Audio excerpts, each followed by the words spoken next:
Hello aspirant. இந்த வீடியோவில் நம்ம இயல் 3 7ஆம் வகுப்பு 2ஆம் பருவம் புத்தகத்தில் இருக்கிற செய்யுள் பகுதி பார்க்கலாம். ஒரு வேண்டுகோள் அப்படின்றது தான் இதுக்கான தலைப்பு. நுழையும் முன் பார்ப்போம்.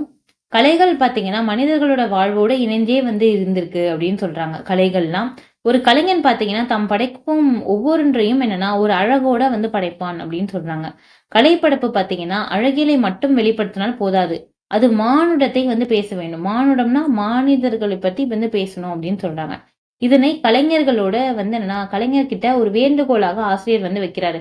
கலைகள் பாத்தீங்கன்னா அழக மட்டும் வெளிப்படுத்தினா பத்தாது, மானுடத்தை பேசணும் அப்படின்னு சொல்லிட்டு ஒரு ஆசிரியர் பாத்தீங்கன்னா எல்லார்ட்டையும் கலைஞர்களுக்கு என்னன்னா ஒரு வேண்டுகோளா முன் வைக்கிறாரு. அதனை பத்தி படிக்கலாம் அப்படின்னு சொல்றாங்க. ஃபர்ஸ்ட் அவர் என்ன சொல்லியிருக்காரு பாருங்க. கலையுலக பிரம்மாக்களே, கலையுலகத்தோட படைப்பாளிகளே அப்படின்னு சொல்லிட்டு சொல்றாரு. மண்ணின் வனப்புக்கு, மண்ணின் வனப்பு அப்படின்னா அழகு, மண்ணோட வனப்புக்கு புதிய அழகுகள் சேர்ப்பவர்களே, ஏற்கனவே மண் இருக்கிற அழகுக்கு இன்னும் அழகு சேர்ப்பவர்களே, ஒரு மானுடத்தின் வேண்டுகோள் அப்படின்னு சொல்றாங்க. மனித சமுதாயம், அதான் மானுடம்னா மனித சமுதாயத்தோட வேண்டுகோள் இது அப்படின்னு சொல்லிட்டு சொல்றாரு. நீங்கள் சிற்பிகளாக பாறை உடைப்பவனின் சிலை வடித்தால் வியர்வை நடி வீசட்டும் அதில் அப்படின்னு சொல்றாங்க. நீங்க பாறை உடைப்பவர் இருக்கார்ல, பாறை உடைச்சு என்னன்னா சம்பாதிக்கவர். நீங்க பாறை உடைப்பவரோட சிலையை செதுக்கினா என்னன்னா அதுல வியர்வை நாற்றம் வீசட்டும் அப்படின்னு சொல்றாரு. அவங்க சிலையை வடிச்சா வயல்வெளியில வேலை செய்யற ஒரு உழவனுடைய சிலை என்னன்னா நீங்க வடிச்சீங்க அப்படின்னா அதுல ஈரமண்ணோட வாசம் இருக்கணும் அப்படின்னு சொல்றாரு. யார் எந்த தொழிலை செய்யறாங்களோ அதுக்கு தகுந்த மாதிரி சொல்றாரு. ஓவியர்களாக தாய்மையின் பூரிப்பை சித்திரமாக்கினால் அவள் முகப்பொடிவில் வழித்தெடுக்குமாறு இருக்கட்டும் கரிசன பாச உணர்வுகள். ஓவியர்களாக என்னன்னா ஒரு தாயை நீங்க வரைஞ்சீங்க அப்படின்னா அவங்க முகப்பொழிவில் அவங்க முகம் என்னன்னா எப்படி இருக்கணும் அப்படின்னா பாச உணர்வுகளோட இருக்கணும் அப்படின்னு சொல்றாங்க. அந்த அளவு தத்ரூபமா இருக்கணும் அப்படின்னு சொல்லிட்டு சொல்றாரு. ஒரு சின்ன மழலை சித்திரமா பால்மனம் கமழ வேண்டும். ஒரு சின்ன குழந்தைய சித்திரமா வரைஞ்சீங்க அப்படின்னா அந்த சித்திரத்துல பால்மனம் கமழணும் அப்படின்னு சொல்றாரு. அதன் பளிங்கு மேனியில், அவங்களுடைய மேனியிலே பாத்தீங்கன்னா பால்மனம் கமழணும், அந்த அளவு அந்த ஓவியம் இருக்கணும் அப்படின்னு சொல்றாரு. ஆல்ப்ஸ் மலை சிகரங்கள், ஆல்ப்ஸ்ல மலை சிகரங்கள், அப்புறம் அட்லாண்டிக் சமுத்திர அலைகள், அட்லாண்டிக் பெருங்கடலோட அட்லாண்டிக் சமுத்திரத்தோட அலைகள் பத்தி சொல்றாரு. அமேசான் காடுகள், தென் அமெரிக்கால இருக்க அமேசான் காடுகளை பத்தி சொல்றாரு. பனிப்படர் பள்ளத்தாக்குகள், பனி படர்ந்து இருக்கிற பள்ளத்தாக்குகள், தொங்கும் அதிசய தோட்டங்கள், பாபிலோன்ல இருக்கிற தொங்கும் அதிசய தோட்டங்கள். இந்த மாதிரி இயற்கையின் பிரமிப்பு எதுவும் கலை வடிவு கொள்ளலாம். இது மாதிரி இயற்கையில இருக்கிற பிரமிப்பு எல்லாமே கலை வடிவம் கொள்ளலாம். எந்த படைப்பா இருந்தாலும், நீங்க எந்த படைப்பை செஞ்சாலும் ஒண்ணு மட்டும் ஞாபகம் வச்சுக்கோங்க அப்படின்னு சொல்றாரு. அங்க மானுட அடையாளம், மனித சமுதாயத்தோட அடையாளம் ஏதாவது ஒண்ணு இருக்கணும் கண்டிப்பா அப்படின்னு சொல்றாரு. அந்த மாதிரி இல்ல அப்படின்னா இணையாத மனிதன் இல்லாத இணையாத எந்த வனப்பும் வனப்பில்லை.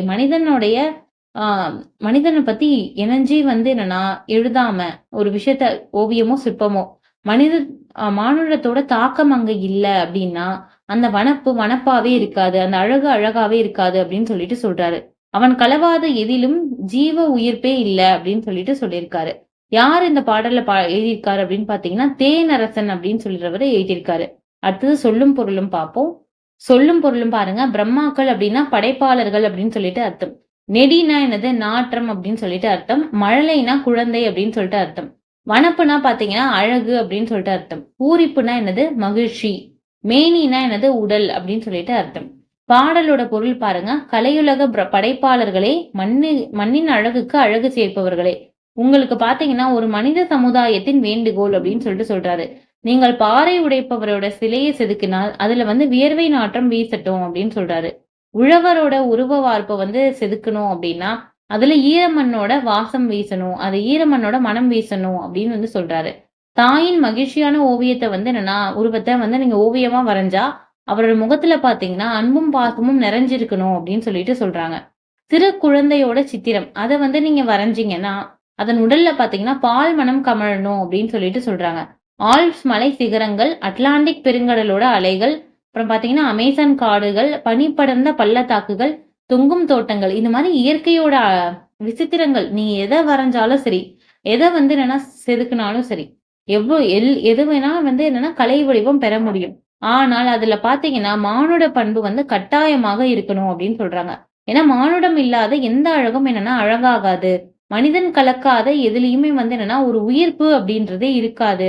நீங்க என்னதான் கலை வடிவமா வரைஞ்சாலும் சரி அப்படின்னு சொல்லிட்டு இந்த ஆசிரியர் தேனரசன் அப்படின்றவரு சொல்லியிருக்காரு. நூல்வழி பார்ப்போம். தேனரசன் அப்படின்றவரு தமிழ் ஆசிரியராக வந்து பணியாற்றியிருக்காரு அப்படின்னு சொல்லிட்டு சொல்றாங்க. இவர் பார்த்தீங்கன்னா, வானம்பாடி, குயில், தென்றல் இந்த இதழ்கள் எல்லாம் கவிதை எழுதியிருக்காரு. வானம்பாடி, குயில், தென்றல் இந்த இதழ்கள் எல்லாம் கவிதை எழுதியிருக்காரு அப்படின்னு சொல்லிட்டு சொல்றாங்க. இவரது கவிதைகள்ல பார்த்தீங்கன்னா, சமுதாய சிக்கல்கள வந்து என்னன்னா, எள்ளல் சுவையோடும் வந்து என்னன்னா வெளிப்பட்டு எழுதியிருக்காரு. இந்த கவிதைகள்லாம் சமுதாய சிக்கல்கள பத்தி வந்து என்னன்னா நெறைய எழுதியிருக்காரு. அத வந்து எள்ளி நகையாடி அத வந்து கிண்டல் பண்ற மாரி எழுதியிருக்காரு. சமுதாயத்துல எவ்ளோ சிக்கல் இருக்கு அப்டின்லாம் வந்து சொல்லிட்டு எழுதியிருக்காரு. மண் வாசல், வெள்ளை ரோஜா, பெய்து பழகிய மேகம் இதெல்லாம் வந்து இவர் எழுதின கவிதை நூல்கள் அப்டின்னு சொல்றாங்க. மண் வாசல், வெள்ளை ரோஜா, பெய்து பழகிய மேகம் இது எல்லாமே இவர் எழுதின கவிதை நூல்கள் அப்டின்னு சொல்லிட்டு சொல்லியிருக்காங்க. பாடப்பகுதியில குடுத்திருக்க கவிதை பார்த்தீங்கன்னா, பெய்து பழகிய மேகம். அந்த நூல்ல இருந்து எடுத்து தரப்பட்டுள்ள ஒரு கவிதை தான் அப்டின்னு சொல்லிட்டு சொல்லியிருக்காங்க. ஓகே. அடுத்தது வந்து என்னன்னா, என்ன செய்யுள் பகுதி அப்படின்னு சொல்லிட்டு பார்க்கலாம். அடுத்தது பார்த்தீங்கன்னா, கீரை பாத்தியும் குதிரையும் இரட்டுற மொழிதல் பத்தி சொல்லியிருக்காங்க. இரட்டுற மொழிதல்னா, ஒ ஒரே ஒரே வார்த்தை தான் சொல்லுவாங்க. அது 2 பொருள்பட இருக்கும். அதான் வந்து இரட்டுற மொழிதல் அப்படின்னு சொல்றாங்க. நுழையும் முன் என்ன குடுத்திருக்காங்கன்னு பார்க்கலாம். தமிழ்ல பார்த்தீங்கன்னா, சொல் நயமும், பொருள் நயமும் மிகுந்த பல வகையான பாடல்கள் எழுதப்பட்டுள்ளன. தமிழ்ல பார்த்தீங்கன்னா, சொல் நயமும் மிகுந்த பாடல் இருக்கு. பொருள் நயம் மிகுந்த பாடல்களும் இருக்கு அப்படின்னு சொல்றாங்க. ஒரே பாடல்ல பார்த்தீங்கன்னா, 2 பொருள் தோன்றும்படி பாடப்படும் இரட்டுற மொழிதலும் அவற்றுள் ஒன்று. ஒரே பாடல் தான். ஆனா, அது 2 வகையா வந்து என்னன்னா, அர்த்தம் கொள்ளலாம். அந்த மாதிரி வந்து என்னன்னா, அதுதான் இரட்டுற மொழிதல் அப்படின்னு சொல்லிட்டு சொல்றாங்க. இதன வந்து சிலேடை அப்படின்னு சொல்லிட்டு சொல்வாங்களாம். அந்த வகையில் அமைந்த சுவையான ஒரு பாடல வந்து பார்க்கலாம் அப்படின்னு சொல்லிட்டு சொல்றாங்க. காளமேக புலவர் அப்படின்றவர் எழுதியிருக்காரு. கட்டி அடிக்கையால் கட்டி அடிக்கையால் அப்படின்னா, கட்டி அடிக்கையால், பால் மாறி பாய்கையால், வெட்டி மறிக்கின்ற மேன்மையால், முட்ட போய் மாறத் திரும்புகையால், வன்கீரை பாத்தியுடன் ஏறப் பரியாகுமே அப்படின்னு சொல்லிட்டு காளமேக புலவர் எழுதியிருக்காரு.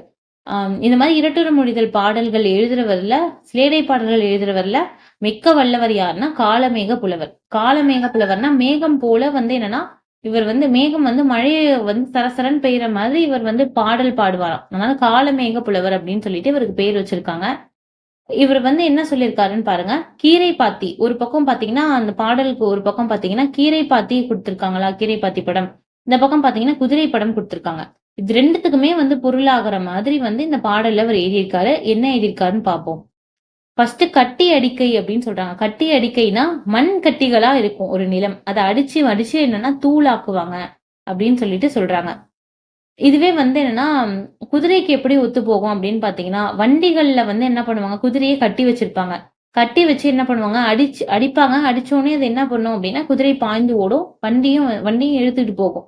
அததான் வந்து என்னன்னா 2த்துக்கும் பொருள் படுற மாரி சொல்லியிருக்காங்க. கால் மாறி பாய்கையால் அப்படின்னு சொல்றாங்க. கால் மாறி பாய்கை அப்படின்னா என்னன்னா, மண்ணை வந்து வெட்டி தடுத்து வச்சிருப்பாங்கல்ல. வாய்க்கால்லாம் பார்த்தீங்கன்னா, மண்ண வெட்டி வெட்டி என்னன்னா தடுத்து வச்சிருப்பாங்க. வாய்க்கால் மாறி மாறி என்னன்னா நீர் பாய்ச்சுவாங்க. எங்க வந்து நீர் தேவையோ அதுக்கேத்த மாரி வந்து நீர் பாய்ச்சுவாங்க. அதான் கால் மாறி பாய்கையால் அப்படின்னு சொல்றாங்க. குதிரை என்ன பண்ணும்? 2 காலையும் என்னன்னா மாத்தி மாத்தி வச்சு தான் வந்து என்னன்னா பாயும். குதிரை பாய்றது. இது 2த்துக்கும் வந்து என்னன்னா சம்மந்தப்படுத்தி எழுதியிருக்காரு. வெட்டி மறிக்கின்ற மேன்மையால் அப்படின்னு சொல்றாங்க. வெட்டி மறிக்கின்ற மேன்மையால் அப்படின்னா, மண்ண வெட்டி வெட்டி தடுத்து வச்சிருக்காங்கல்ல, அததான் சொல்றாங்க. வெட்டி மறிக்கின்ற மேன்மை அப்படின்னு சொல்லிட்டு. குதிரை என்ன பண்ணும் அப்படின்னா, எதிரிகளை போர்க்களத்துல பார்த்தீங்கன்னா, குதிரை என்ன பண்ணும்? எதிரிகளை வழிமறித்து தாக்கும். அதுக்கு வந்து பயன்படுத்துவோம். அதனால வெட்டி மறிக்கின்ற மேன்மையால் அப்படின்னு சொல்றாங்க. அடுத்தது பார்த்தீங்கன்னா, முட்ட போய் மாறத் திரும்புகையால் அப்படின்னு சொல்றாங்க. முட்ட போய் மாறத் திரும்புகையால்னா, நீர் என்ன பண்ணும் அப்படின்னா, கடைசியில இருக்கிற மடை வரைக்கும், இறுதி வரைக்கும் போகும். இறுதி வரை போயிட்டு சென்று என்னன்னா, நம்ம மாத்தி விட்டோம். தண்ணி வழி மாத்தி விட்டோம் அப்படின்னா, திரும்பி என்னன்னா இங்க வரும். அததான் வந்து சொல்றாங்க. முட்ட போய் மாறத் திரும்புகையால். கடைசி வரைக்கும் அந்த மடையில தண்ணி போயி, அப்புறமா நம்ம மாத்தி விட்டோனே திரும்பும். அததான் வந்து சொல்லியிருக்காங்க. இது குதிரைக்கு எப்ப ஒத்து போகும் அப்படின்னு பார்த்தீங்கன்னா, போக வேண்டிய இடம் முழுவதும் சென்றுட்டு என்னன்னா, திரும்ப நம்ம மீண்டும் திரும்பி வரும்போது திரும்பி வரும் அப்படின்னு வந்து சொல்றாங்க. இந்த மாரி 2த்துக்குமே வந்து கம்பேர் பண்ணி சொல்லியிருக்காங்க. 2த்துக்குமே வந்து ஒரே பொருள் தான். ஒரே வார்த்தை தான். 2 பொருள் படுற மாரி சொல்லியிருக்காங்க. "வன்கீரை பாத்தியுடன் ஏற பரியாகுமே" இந்த பாடல் பார்த்தீங்கன்னா, வன்கீரை பாத்தி. கீரை பாத்திக்கும் பொருந்துதான். எது பரி அப்டின்னா என்னது? குதிரை. குதிரைக்கும் பொருந்துதான் அப்படின்னு வந்து சொல்லியிருக்காங்க. ஃபர்ஸ்ட் என்ன சொல்றாங்க, கட்டி அடிக்கையால மண் கட்டிகளை அடிச்சு தூளாக்குவாங்க. இங்க பாத்தீங்கன்னா குதிரையை வந்து கட்டி வச்சிருப்பாங்க. குதிரையை அந்த வண்டியில கட்டி வச்சிருப்பாங்க. அது வந்து என்னன்னா மாறி மாறி அடி வச்சு போகும். அடிச்சோனே வந்து என்னன்னா போகும். அதாவது கையில வந்து குச்சி வச்சு அடிச்சோனே குதிரை நகரும். கால் மாறி பாய்கைன்னா வாய்க்கால் மாறி மாறி இங்க தண்ணி பாய்ச்சுவாங்க.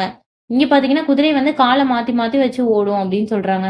வெட்டி மறிக்கின்ற மேன்மை அப்படின்னா மண்ணை வந்து என்னன்னா என்ன பண்ணுவாங்கன்னா மண்ணை வெட்டி தடித்து பாத்திகளை வந்து என்னன்னா பிரிச்சு பிரிச்சு வச்சிருப்பாங்க.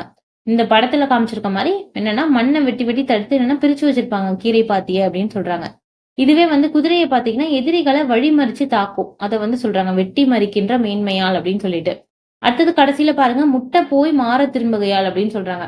தண்ணி என்ன பண்ணும், மடையில வர தண்ணி கடைசி வரைக்கும் போயிட்டு நம்ம திருப்பி விடும்போது திரும்பும். அது போல குதிரை என்ன பண்ணும், எந்த தூரம் வரையும் போகணுமோ அந்த தூரம் வரையும் போயிட்டு திரும்பி வரும். அதான் வந்து முட்டை போய் மாற திரும்புகையால் அப்படின்னு சொல்றாங்க.